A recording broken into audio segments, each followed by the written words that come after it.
All right, shalom, shalom. First and foremost, I want to give all praises, honor, and glory to Yahweh, Bahashem, Yahweh Shai, Bahashem Rikakwadash, giving double honor to the apostles and elders of great millstone. Shalom to the hopefully elect.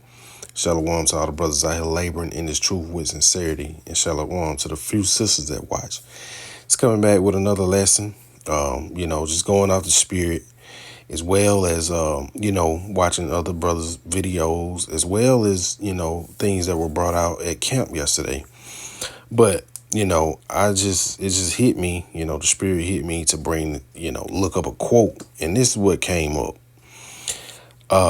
It says, "Nothing worth having comes easy," and that's the truth.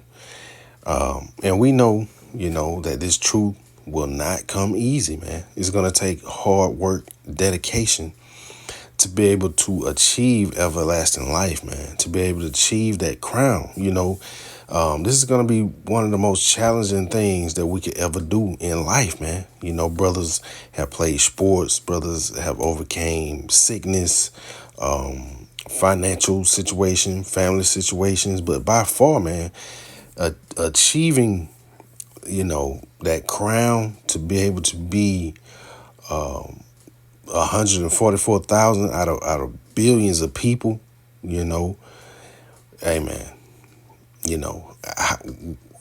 nothing would make you think that'll be easy, man.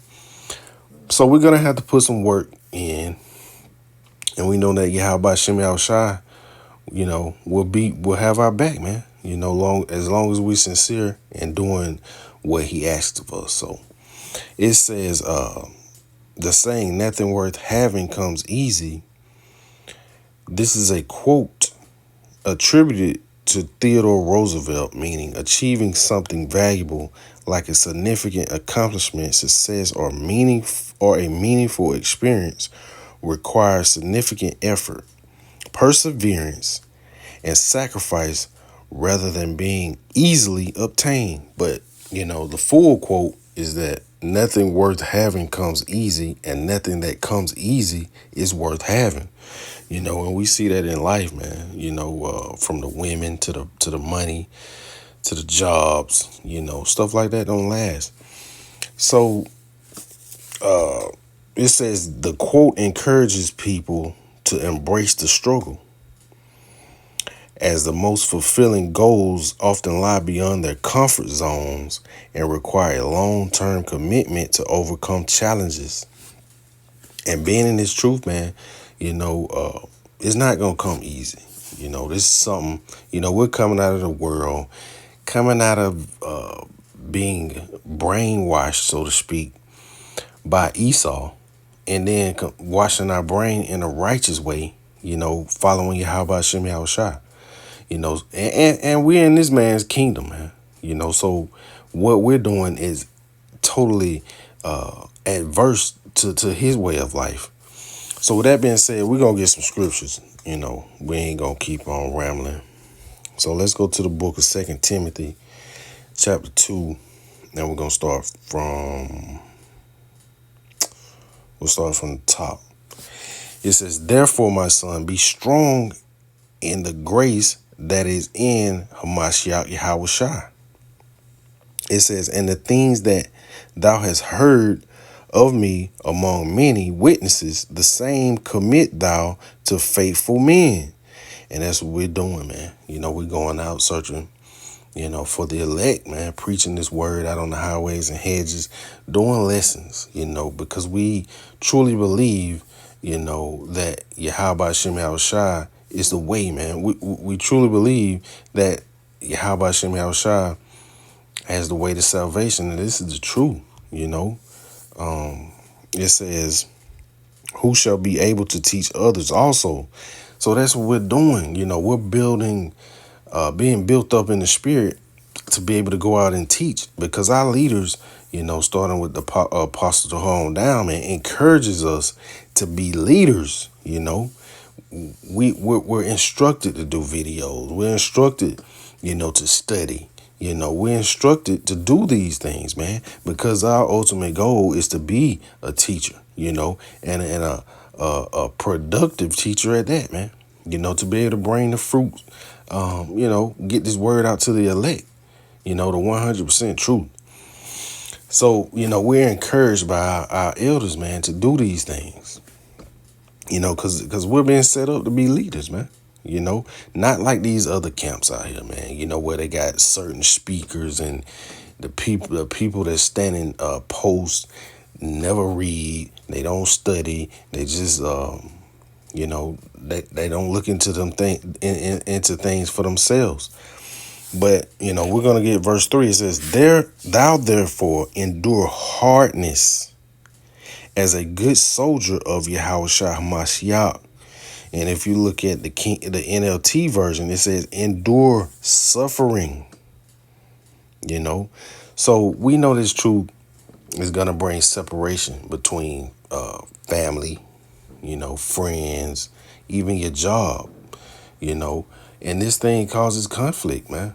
But at the same time, we must continue to learn. We must continue to fight. We must continue to meet the standards that's required by our elders, our apostles, bishops on down, man, camp leaders. We must meet these requirements. So, like I said, nothing worth having comes easy. So we know that, hey, man, if you're, put on the forefront, to break down a certain verse, and you don't know it, that just shows you where you need to be. It is being held accountable, really means a lot, because if you're being held accountable, you're not going to slack. You understand that it may be a point where you get put on the spot. It may be a point where you get blasted out. So you always want to be on point. Now, will you be 100% on point about everything all the time? No, because we're in this flesh, man. We're not perfect, but we still should know certain things, man. And I'm speaking to myself first and foremost, because, hey, I've been humbled several times. And, it just let me know where I am, man. It's like a measuring stick.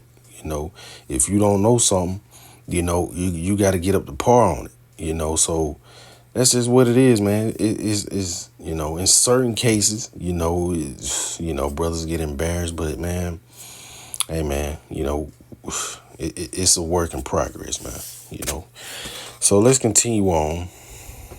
Matter of fact, let's go to the book of Ecclesiasticus. And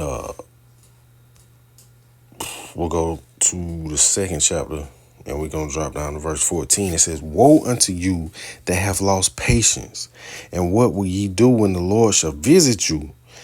So we must be patient in this truth, man. If you lose patience, you're gonna, hey, just liken it to, being put in a situation at your job or, sports or whatever, man. If you're in a stressful situation and you lose patience, you can't think straight. You'll be all irrational, making irrational decisions. And that's one thing that we can't do in this truth, man. We got to be patient and understand that this is a marathon, not a sprint. Of course, we know time is getting short, because the Lord is coming back, man. But we must continue to be diligent in this truth, studying to show ourselves to be approved, man, in the eyes of Yahweh Hashem Yahushua. So, we got to continue to learn, which we know, hey, man, brothers got jobs, brothers got kids, brothers got all kind of situations, but we have no excuse, man, because, hey, you got men that's been doing this for 40 years. So imagine what they've been through, So, we really don't have any excuse, as long as we're being diligent and not you know, being slackers, you know, not being a weak vessel to the body, you know, not being an unproductive limb on the body. You know, we got to keep pushing, man. We got to keep pushing on. We got to keep pressing on in this truth. So, you know, you know, going in the same lines of what we read about patience. Let's go to the book of St. James, chapter 1, and we're going to drop down to verse 2. It says, my brethren, count it all joy when ye fall into diverse temptations. Diverse temptations. Let's go into this word, man. Temptations. You know. So like it says trial, proving a trial made of you by by my bodily condition. Let's see, trial of this could be any of these really. Adversity, affliction, trouble. You know, and that covers pretty much everything, man. Adversity, affliction, troubles. You know, whether it be physical, mental, whatever. It says, my brethren, count it all joy when you fall into diverse temptations. You know, all kind of afflictions gonna hit, especially in this truth. You know, when you're dealing with people, you know, when your spirit is like, man, I really can't stand this person. I really can't stand this situation I'm in, man. You know, my body giving up on me. All kind of stuff, man. You know, your time is spread so thin. But at the same time, you still got to study. You still got to make lessons. You still got to go to camp. You know, we understand, well, you know, like I say, speaking to myself first and foremost, man, because, hey, I'm in the situation too, but we understand that we got to keep pushing on, man. We got to keep persevering through these hardships, these temptations. It says, verse 3, knowing this, that the trying of your faith worketh patience. And your faith is going to be tested. You know, it's going to be times where you might say, man, it'll be a whole lot easier if I did this. My life would be a whole lot easier if I did this. Concerning this truth. And we see clear examples of people that made irrational decisions due to loss of patience. They fell out. We don't want to be that, man, because we know the outcome. You know, once these people fall out, they just bug all the way out. Salaki. They bug all the way out. You know, and how about Shimei Al-Shai make a mockery of these people, man. So we don't want to be that, man. You know, we want to continue to strive in this faith. You know, matter of fact, let's see what the NLT says. It says, dear brothers and sisters, when trouble comes your way, consider it an opportunity for great joy. It says, for you know that when your faith is tested, your endurance has a chance to grow, which that's the truth, man. You know, when your faith is tested, you know, you get stronger because you overcame a certain situation. And you like, man, you know, you understand that Yahweh Shem Al-Shai is working with you, man. You know, whether it be learning a certain breakdown, you know, learning the Hebrew, whatever it is, man. You know, the conflict between family and the truth. You know, you gotta understand, man. This without Yahweh Shem Al-Shai, you wouldn't have that family. You wouldn't have that job. You wouldn't even be here, man. So you got to put Yahweh Shem Al-Shai before it all.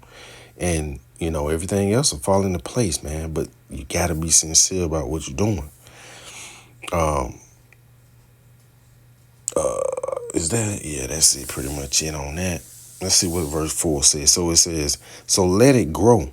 For when your endurance is fully developed, you will be perfect and complete, needing nothing.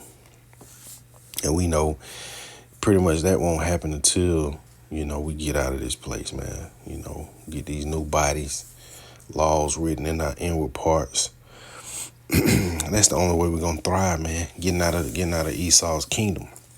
But, we gotta work to get there, man. So let's go to the book of Acts, chapter 17. Pretty much going into how, we're instructed to be, built up in the spirit to be teachers, man. Our apostles and elders encourages us to learn, to examine what they're saying, because they know they got the truth, man. They wouldn't tell you to, hey, go look at it. Person that's lying will not tell you to go search up something, go search something, see if I'm lying. So, the apostles and elders know they had the truth. So they encourage you to go look for yourself, man. Not like IUIC that just listen at Bishop Nate and take everything for what it is, Which, hey, that's the great thing about great leaders, man. They encourage you to put the work in, encourage you to look up things for yourself, because they know if you're looking it up for yourself, rather than me telling you, you're going to retain it, So let's go to the book of Acts. And this is going into the church of Berea. Book of Acts. Matter of fact, we'll start at verse 10. It says, and the brethren immediately sent Paul and Silas by night into Berea, who coming thither went into the synagogue of the Jews. It says, these were more noble than those in Thessalonica, in that they received the word with all readiness of mind, and searched the scriptures daily, whether those things were so. So, matter of fact, let's go to the NLT, and we're going to look up that word search too. It says, and the people of Berea were more open-minded than those in Thessalonica, and they listened eagerly to Paul's message. They searched the scriptures day after day to see if Paul and Silas were teaching the truth, So our apostles and elders encourages us to go do that, man. Go look at what I'm saying. Matter of fact, man, they encourage you to know everything. You must know everything if you're going to be a teacher, and it's true. And when I say know everything, I'm not saying that you will be well versed at everything, because we know, when it comes to the not all brothers are going to be fluent in Hebrew. Not all brothers are going to had a memory to memorize all precepts, but you must know the Hebrew. You must know how to break down these precepts when they come up, even if you can't memorize them, man. That's the main thing. You got to be well versed. So, and our apostles and elders encourage us to do this, man. So let's go into this word searched.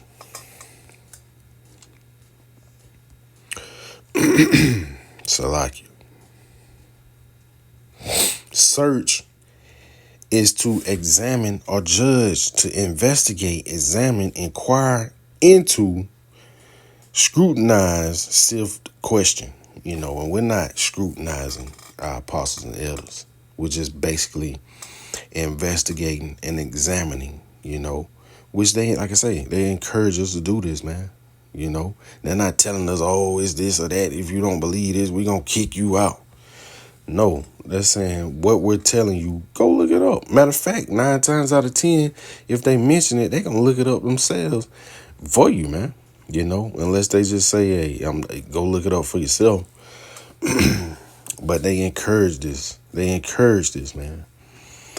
But, yeah, man, it's not going to be easy, man. It's not an easy walk.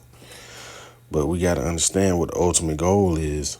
So this is the book of Matthew chapter 24 and verse 13. It says, but he that shall endure unto the end, the same shall be saved. So you got to, hey man, we got to go through a whole lot to be able to make it to the end. You know, you still got the MOTB around the corner. You still got Jacob's Trouble. You still got World War III on the brink, man. So, you know, we must put Yahweh Shem Shai at the forefront of everything, man, whether it be your family, your friends, your jobs. But first and foremost, you have to put Yahweh Shem Shai before yourself, man. You know, that's really the point, you know, because, you know, it's easy to give up, but you got to understand what the goal is. You know, you got to understand that our Lord died for our cause. You know, you got to understand that this is the creator of everything, man. This is who you are working for, you know, so you got to put that before your own feelings. You know, you got to put that before your own pain. You know, you still got to do the will of Yahweh Shem Yahushua, whether that be make lessons or go to camp, man, or study, or whatever the camp leaders or the apostles and elders on down require of us, man. We must meet those requirements, you know, even if it's hard. We got to do it. So with that being said, we'll get one more. Let's go to the book of Galatians chapter 5, because basically this is what it is, man. When you know, you get weak, you start to doubt yourself, you know, you want to give up, you know, because it's easy, man. It's easy to be in the world, man. You ain't got to answer to nobody. You just out here doing your own thing, man. You know, you're not really being held accountable for nothing, you know, from your food to who you sleep with or whatever. You know, that's the easy life, man. But when you held accountable for something, that's where the you know, the hardness come in, you know, that you must endure. All right, this is book of Galatians chapter 5 and verse 16. It says, this I say then, walk in the spirit, and ye shall not fulfill the lust of the flesh. You want to give up, you know, wanting to go to sleep when you know you need to make a lesson, man. You know, going on a date when you know that you need to study. You know what I'm saying? It says, for the flesh lusted after against the spirit, and the spirit against the flesh, and these are contrary to one to the other. Yeah. So that ye cannot do the things that ye would. You know, gotta stay in the spirit at all times, man. Even when the spirit is low, you know, we got to find ways to motivate ourselves, man, whether it be call a brother, read some scriptures, man, do a lesson. You know, you got to get back in the spirit. You got to understand that this truth is not going to be easy. It's going to be very hard. I myself, you know, pray that Yahweh Shem Yahushua have mercy on me to be able to, you know, get out of here, man. Along with the rest of the sincere brothers out here, man. But, you know, Lord willing, is edifying. And we want to constantly give our praises, honor, and glory to Yahweh, by Hashem, Yahushua, by Hashem, Rekar Kadosh. Shalom.